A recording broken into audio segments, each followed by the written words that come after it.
महागणाधिपतये नमः। सदाशिवसमारम्भां शङ्कराचार्यमध्यमाम् अस्मदाचार्यपर्यन्तां वन्दे गुरुपरम्परां। श्रीमात्रे नमः। आदित्याय च सोमाय मंगళాయ బుధాయ చ గురుశుక్ర శనిభ్యశ్చ రాహవే కేతవే నమః. ప్రేక్షకులకు అందరికీ కూడా శ్రీ క్రోధినామ సంవత్సర ఉగాది శుభాకాంక్షలు.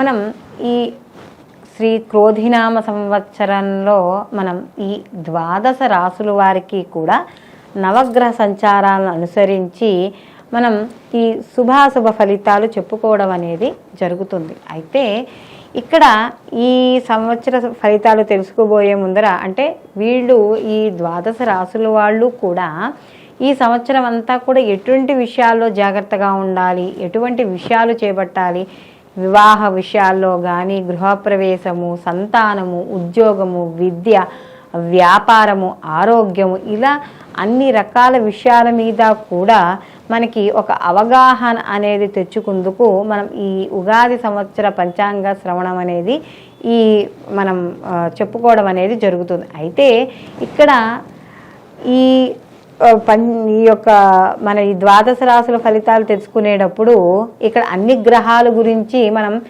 చర్చించుకోవడం అనేది ఉండదు. ముఖ్యంగా సంవత్సరం అంటే ఒకే రాశిలో ఎక్కువ కాలం సంచరించే గ్రహాలు ఏముంటాయో వాటిని మనం బేసిక్గా చేసుకుని ఈ సంవత్సర ఫలితాలు చెప్పుకోవడం అనేది జరుగుతుంది. అంటే మనకి ఈ నవగ్రహాల్లో కూడా నెలకొకసారి మారిపోయే అంటే 27 రోజులకి 45 రోజులకి నెలకొకసారి 2.5 రోజులకు ఒకసారి ఇలా మారిపోయే గ్రహాలు ఎలా ఉన్నాయో, సంచరించే గ్రహాలు మార్పు ఒక రాశి నుంచి ఒక రాశికి సంచరించే గ్రహాలు ఎలా ఉన్నాయో అలాగే నిర్దిష్ట అంటే మనకు ఒక సంవత్సర కాలం పాటు కానీ సంవత్సరం కన్నా ఎక్కువ కాలం ఉన్న గ్రహాలు కూడా ఇక్కడ ఒకే రాశిలో ఉండే గ్రహాలు కూడా ఉన్నాయి. కాబట్టి ఇక్కడ ముఖ్యంగా మనకి గురువు ఒక సంవత్సరం అంతా కూడా ఒకే రాశిలో సంచారం చేయడం అనేది జరుగుతుంది.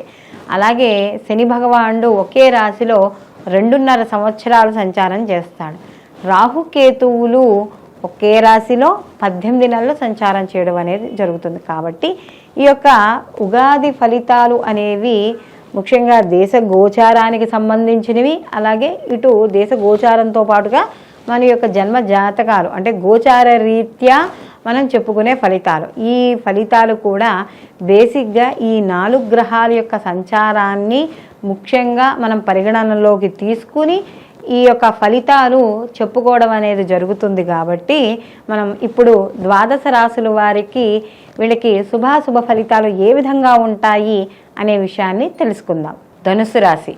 ధనుస్సు రాశిలోకి మూల 1, 2, 3, 4 పాదాలు, అలాగే పూర్వాషాఢ 1, 2, 3, 4 పాదాలు, ఉత్తరాషాఢ 1వ పాదము మనకి ధనుస్సు రాశిలోకి వస్తుంది.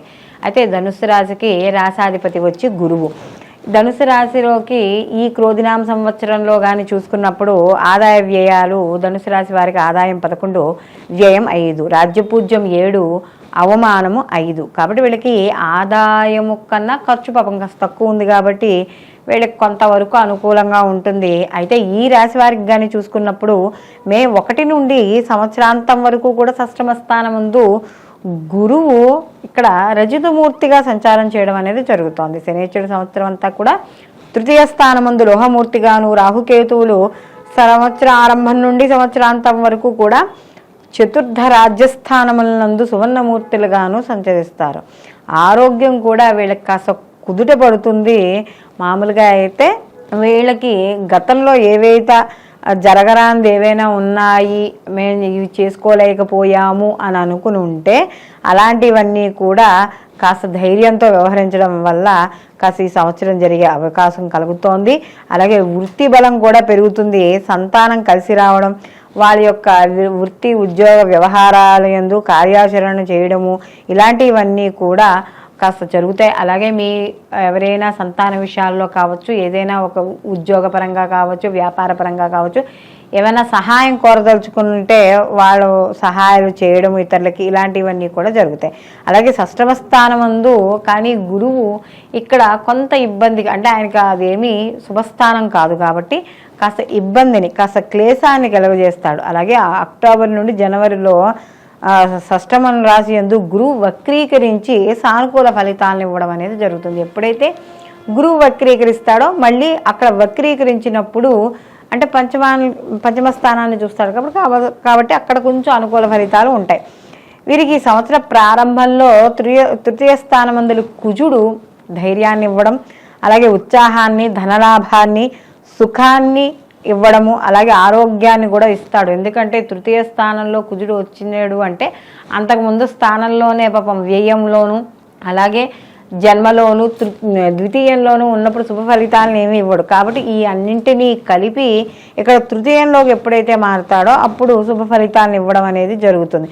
అలాగే శనేశ్వరుడు కూడా స్వస్థానం నందు ఉండి అలాగే ఇక్కడ ఏవైతే ఉన్నాడో వాటి వల్ల కార్యక్రమాలు పూర్తి అవ్వడం, అలాగే ప్రతి పనిని కూడా తన సొంత బుద్ధితో సంకల్పంతో పూర్తి చేసుకోవడం అనేది జరుగుతుంది. అలాగే ఇక్కడ తృతీయ స్థానం అందులో ఇక్కడ శని కుజులు కూడా కాస్త కలయిక అనేది ఏర్పడుతుంది. కాబట్టి కాస్త కుజుడు ధైర్యవంతుడు కదా, కాబట్టి అందులోనూ సోదరులతో కాస్త ఏవైనా ఇది వరకు చిన్న చిన్న ఇబ్బందులు ఉంటే అవి సత్సంబంధాలు అవి ఇవ్వడము, వాళ్ళతో ప్రతి దాంట్లోనూ కూడా ధైర్యంగా మాట్లాడడము ఇలాంటివి కనబడుతూ ఉంటాయి.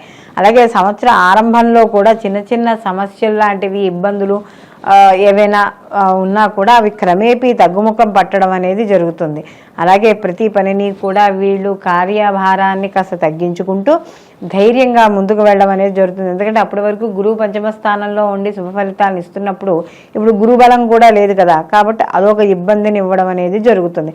అలాగే వ్యాపార విధానాలు, భాగస్వాములు ఏవైతే ఉన్నాయో వాటిల్లో మాత్రం ఎప్పటికప్పుడు కొంచెము ఆలోచించి నిర్ణయాలు తీసుకోవడం అనేది మంచిది. తొందరపాటు నిర్ణయాలు అనేవి ఇక్కడ పనికిరావు. కాబట్టి అవతల వాళ్ళకి నచ్చినా నచ్చకపోయినా కూడా కాస్త వ్యవహార నిర్ణయాలు తీసుకునేటప్పుడు మాత్రం చాలా కఠినమైనా సరే సరైన నిర్ణయాలు తీసుకోవడం అనేది ఇక్కడ మంచిది. అలాగే ఇక్కడ వ్యాపార సంస్థల నుండి కానీ ఏవైనా ఎదగాలి అని అనుకున్నప్పుడు తప్పనిసరిగా ఇక్కడ ఎక్కువగా కృషి చేయాలి. ఎప్పుడైతే ఎక్కువగా కృషి చేస్తూ ఉంటారో అప్పుడు ముందడుగు వేయడం అనేది జరుగుతుంది. అలాగే వాణిజ్యవేత్తలు ఎవరైతే ఉన్నారో వాళ్ళందరికీ ఉత్పాదన పెరుగుతుంది. అంటే వీళ్ళకి ఇంపోర్ట్ ఎక్స్పోర్ట్ వాళ్ళకి కానీ లేకపోతే ఈ యొక్క వ్యాపార ఉత్పత్తులు చేసే వాళ్ళందరికీ కూడా అనుకూలంగా ఉంటుంది. అలాగే ఆరోగ్యము ఇలాంటి విషయాల్లో కూడా మంచి మెరుగుదల కనబడుతుంది. అలాగే లక్ష్యాలను సాధించడానికి మాత్రం వీళ్ళు ఎక్కువగా కష్టపడుతూ వారిని మొత్తానికి ఆ లక్ష్యాలని ఛేదించడానికి వీళ్ళు ముందుకు వెళుతూ అవకాశాలను అందిపుచ్చుకోవడం అనేది ఇక్కడ మనకి కనబడుతూ ఉంటుంది. అలాగే ఇక్కడ వైద్యులు అలాగే శాస్త్ర సాంకేతిక వృత్తుల్లో ఉన్న వాళ్ళకి మాత్రం ఇక్కడ మంచి సమయంగా మనం చెప్పవచ్చు. అలాగే వాళ్ళకు కూడా మంచి అనుకూలంగా ఉండడం అనేది కూడా ఉంటుంది. వృత్తిలో మంచి రాణింపు, విశేష ఆదరణ, కీర్తి గౌరవాలు కూడా పొందడం అనేది జరుగుతుంది. అలాగే ఎవరైతే గవర్నమెంట్ ఉద్యోగాల్లో ఉన్నారో లేకపోతే ప్రభుత్వ ఉద్యోగ అధికారులు ఎవరైతే ఉన్నారో అవి కాస్త అంటే వాళ్ళు తీసుకునే నిర్ణయాలు ప్రతిదీ కూడా దేశం యొక్క అభివృద్ధికి లేదా రాష్ట్ర అభివృద్ధికి ఉంటుంది. కాబట్టి ఆ నిర్ణయాలు అనేవి చాలా అనుకూలంగా ఉండడం అనేది జరుగుతుంది. అలాగే వారి పని నైపుణ్యాలు అవన్నీ కూడా కాస్త అధికారులు ప్రవర్తన ఉద్యోగోన్నత అవకాశాలకి మనకి అంటే అవకాశాలకి కాస్త మీకు ఏదైతే ఉన్నాయో అవకాశాలు రావడానికి మీరు చేసే పనులు ఉపయుక్తమై ఉండడం అనేది జరుగుతుంది. అలాగే ఇక్కడ ఉద్యోగాల్లో కూడా మంచి పదవులు లభిస్తాయి. రాజకీయ నాయకుల నుండి మంచి ప్రశంసలు కూడా అందుకోవడం అనేది జరుగుతుంది. ముఖ్యంగా ఐటీ రంగాల్లో ఎవరైతే ఉన్నారో ఐటీ రంగాల్లో ఉన్న వాళ్ళందరికీ కూడా మంచి గుర్తింపు రాణింపు కూడా లభించడం అనేది జరుగుతుంది. అలాగే వీరికి కాస్త విదేశీ అవకాశాలు కూడా వచ్చే అవకాశం కూడా కనబడుతుంది. అలాగే ఇందాక మనం చెప్పుకున్నట్టుగా ఎవరైతే మెడికల్ రిలేటెడ్లో ఉన్నారో సైంటిస్టులు అవ్వచ్చు లేకపోతే ఈ వైద్య వృత్తిలో ఉన్నవాళ్ళు కావచ్చు వాళ్ళందరికీ కూడా మంచి గుర్తింపు లభించడము, అలాగే సేవా కార్యక్రమాల్లో ముందు అడుగులు వేస్తూ ఉండడం, ప్రతి పనిలోనూ కూడా మానసిక ఆనందాన్ని పొందడం, అంటే ప్రతి పనిలోనూ కూడా సంతృప్తి సాటిస్ఫాక్షన్ అనేది ఎక్కువగా ఉంటుంది. దాని పరంగా వీళ్ళు సమాజ సేవ కూడా చేస్తూ ఉండడం అనేది జరుగుతుంది. అలాగే సంఘంలో కూడా ప్రముఖ స్థానంలో వీళ్ళు గౌరవప్రదంగా చలామణి అవ్వడం అనేది కూడా జరుగుతుంది. అలాగే ఆశించిన పనులు ఏవైతే ఉన్నాయో అవన్నీ కూడా పూర్తవ్వడం అనేది జరుగుతుంది. చేసిన పనుల వల్ల కీర్తి ప్రతిష్టలు కూడా మీకు పెరుగుతాయి. తద్వారా మీరు చేసే వృత్తి ఉద్యోగ వ్యాపారాలు కావచ్చు, సమాజ సేవ కావచ్చు, లేకపోతే ఇంట్లో ఖాళీగానైనా కూర్చుండొచ్చు, ఏదైనా సరే స్త్రీ పురుషులు ప్రతి పనిలోనూ కూడా ముందంజ వేస్తూ వెళ్ళడం అనేది జరుగుతుంది. అలాగే ఎవరైతే ఈ యొక్క ఫైనాన్షియల్ రంగాల్లో ఎవరైతే ఉన్నారో వాళ్ళందరూ కూడా మంచి ఆర్థిక లావాదేవీలు అనేవి బాగుంటాయి. అలాగే వీళ్ళు రాని బాకీలు ఏమైనా ఉంటే అవి వసూలు అవ్వడం అనేది జరుగుతుంది. అలాగే ఉద్యోగస్తులకి ఆర్థిక పరంగా కానీ చూసుకుంటే వాళ్ళకి ఎటువంటి లోటు ఉండదు. అలాగే సహా ఉద్యోగస్తులతో కాస్త వీళ్ళు మన్ననలు మర్యాదలు ఇలాంటివి కూడా పొందుతారు. అలాగే రాహు చతుర్థ స్థానం ముందు ఉన్నాడు కాబట్టి కాస్త ఆరోగ్యం పట్ల అలాగే ఏదైనా అలవాట్లు ఇలాంటివి కొత్తగా చేసుకోకుండా దురలవాట్లు కాస్త ఆరోగ్య విషయాల్లో జాగ్రత్తగా ఉండడం ద్వారా కాస్త అనుకూలమైన ఫలితాలు పొందడం అనేది జరుగుతుంది. అలాగే కొన్ని అడ్డంకులు అవి కూడా ఏర్పడినా కూడా అవి ఛేదించడం అనేది జరుగుతుంది. తప్పనిసరిగా ఈ రాశి వారికి చదువులో విద్యార్థులైతే ముందంజలో ఉంటారు. సత్సంతాన అభివృద్ధి అనేది కూడా కలుగుతుంది. వీళ్ళు మరిన్ని మంచి ఫలితాలు పొందడానికి వీళ్ళు ప్రతి నిత్యము కూడా గణపతి ఆరాధన చేసుకుంటూ ఉండడము, అలాగే ఇక్కడ వీళ్ళకి గణపతి ఆరాధనతో పాటుగా వీళ్ళు ఈ యొక్క గురు చరిత్ర పారాయణ చేసుకుంటూ ఉండడం, లేదా ఈ యొక్క అమ్మవారి యొక్క ఆరాధన లేదా రాహుకాలంలో దీపాలు పెట్టడం ఇలాంటివి ఎటువంటి చేసినా కూడా మీరు శుభ ఫలితాలను పొందడం అనేది జరుగుతుంది. అయితే ఇప్పుడు మనం ఈ యొక్క శ్రీ క్రోధినామ సంవత్సరంలో ఏ రాశికి ఆ రాశి మనం గోచార ఫలితాలు అంటే సంవత్సర గోచార ఫలితాలు మనం తెలుసుకోవడం అనేది జరిగింది. ఇందులో ఎవరు ఏ పనులు చేయొచ్చు చేయకూడదు, అలాగే ఎటువంటి నియమాలు పాటించాలి, అలాగే వీళ్ళు ఇటువంటి స్తోత్రాలు చదువుకుంటే శుభ ఫలితాలను వీళ్ళు పొందడం అనేది జరుగుతుంది. ఇవన్నీ కూడా మనం తెలుసుకోవడం అనేది జరిగింది.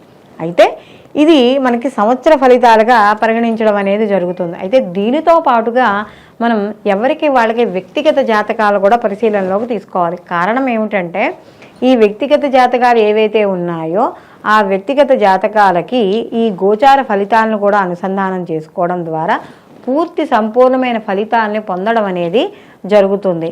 అంటే ఇక్కడ జన్మజాతక రీత్యా జరిగే మహర్దశలు, అంతర్దశలు, ప్రత్యంతర దశల ద్వారా వ్యక్తి యొక్క జాతకంలో వచ్చే మార్పులు ఆ యొక్క ఫలితాలని ఈ యొక్క గోచార ఫలితాలకి ఈ గోచారంలో ఉండే గ్రహాల యొక్క స్థితిగతులకు అనుసంధానం చేసుకుంటూ అప్పుడు పనులు ముందుకు చేయడం ద్వారా మీరు చేపట్టే పనుల్లో తప్పనిసరిగా విజయం సాధించడం అనేది జరుగుతుంది. సర్వేజన సుఖినో భవంతు, లోకా సంస్థ సుఖినో భవంతు.